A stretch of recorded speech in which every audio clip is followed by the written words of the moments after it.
O eleitor que não votou em outubro tem prazo para regularizar a situação junto à Justiça Eleitoral.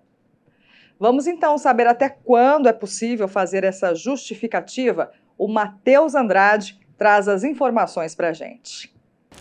Oi, Fran, tudo bem? É isso mesmo. Muitos eleitores não compareceram às urnas aqui em São José no primeiro e no segundo turno e podem estar com dúvidas sobre como justificar a ausência. Atenção às datas. O prazo para justificar o voto do primeiro turno se encerra em 5 de dezembro, já do segundo se encerra no dia 7 de janeiro.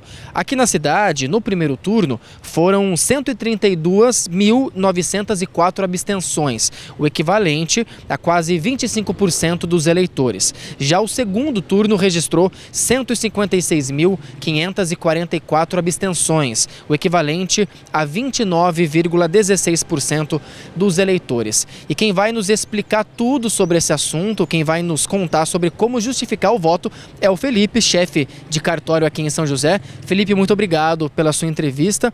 Para a gente começar, quais são as consequências de não justificar o voto?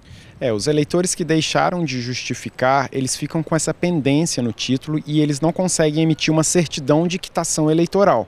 E aí, várias coisas na nossa vida pedem uma certidão de quitação eleitoral. Por exemplo, para tirar um passaporte, tomar posse em concurso público, empréstimo em bancos públicos. Então tem aí uma série de consequências para quem não tem a quitação eleitoral. E quais são as formas, então, para justificar e quais documentos apresentar? O eleitor pode justificar ou presencialmente nos cartórios eleitorais, apresentando um documento que comprove o motivo alegado. Por exemplo, se ele estava fora do município, ele pode mostrar uma passagem, um comprovante de pedágio, por exemplo. Se ele estava doente, por exemplo, hospitalizado, ele pode mostrar um atestado médico também.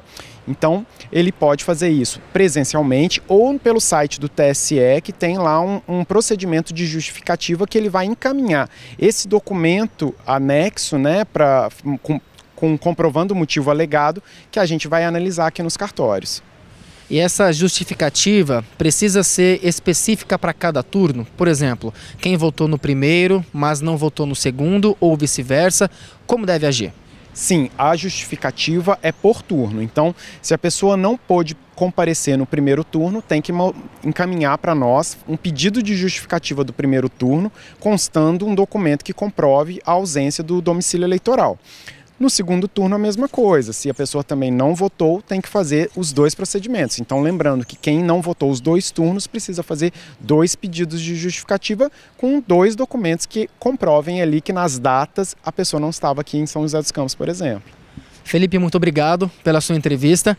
Pessoal, quem ficou com alguma dúvida, então, é fundamental buscar informações diretamente no cartório ou então por meio da internet. Lembrando sobre os prazos, então, para o primeiro turno, o prazo é o dia 5 de dezembro e o segundo turno, 7 de janeiro. Volto com vocês aí no estúdio. Obrigada, Matheus.